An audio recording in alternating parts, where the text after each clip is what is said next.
Ajo që na intereson si Dhe europian si dhe shqiptar kjo e është bëri dhe imagjino, ai është duke i menaxhuar dhe për atë kjo tregon që kjo s'ka prekur asgjë gjë, sepse bursa nuk shkon në rekordin historike nëse gjërat shkojnë keq në Amerikë.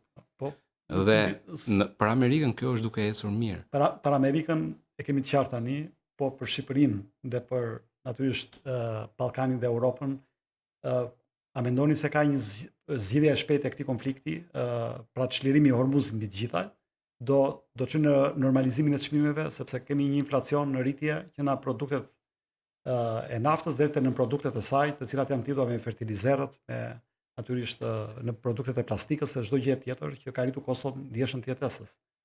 E që po e ndiejnë qytetarë shqiptar. Mendoni se kjo po shkon drejt zgjidhjes dhe Drejt zgjidhjes po shkon për shkak të presionit që po bën Shtetet Bashkuara të Amerikës. Jo se po mblidhen dhe po bëjnë pozicionet e bukura ata që janë shtetet evropiane. Nuk po mblidhet për shkak, nuk po nëse do lirohet, nuk lirohet për shkak të fjalimeve të Sanchez apo të Macronit apo të Starmerit apo Merzit. Do lirohet për shkak të presionit të Shtetet Bashkuara të Amerikës, të cilët kanë bllokuar gjithë portet iraniane, që do detyrojnë Iranin që të pranojë kërkesat e Shtetit Bashkuara të Amerikës. Domethënë, kjo është diferenca midis të folurit dhe të bërit të gjërave. Evropa është tek të folurit akoma. Evropa duhet ishte ajo që ta detyronte Iranin që anijtë europianët mos prekeshin. Nuk e bëri dot.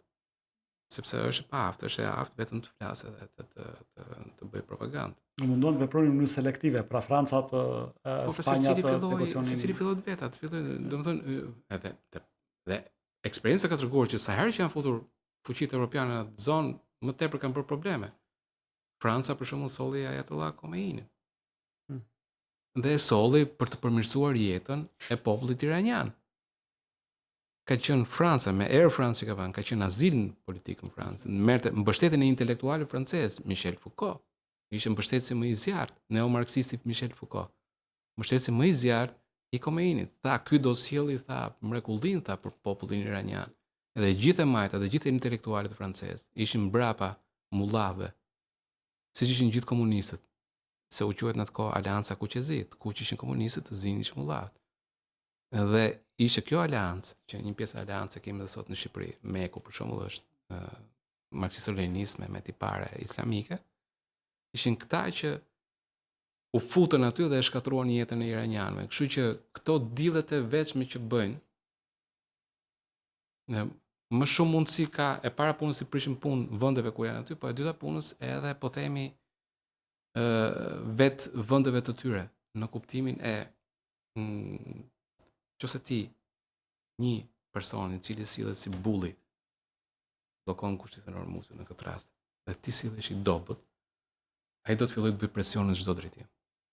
Me bullin ka vetëm një mënyrë tjetër, domethënë që të marrë gruas urratit dhe të mos sa përsërisë si gabim.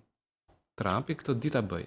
Shtetet Bashkuara të Amerikës din ta bëjnë, Evropa nuk e ka ditur ta bëjë dhe problemi edhe rënja e gjithë kësaj që po shikojmë tani, strukturës politikës jashtme, të politikës sigurisë e të tjerë, vjen nga fakti që në Evropë prej shumë vitesh jam mësuar që kur hajnë gruas urratit, mundohen ta kuptoj pse tjetri mbramua me gruas urratit dhe ta marr me të mira se mbas e herës tjetër nuk mbie më me gruas urratit, dhe pastaj hajnë gruashin e dytë, e tretë, e katërtë dhe pastaj dalin në këtë pozicion që jemi tani.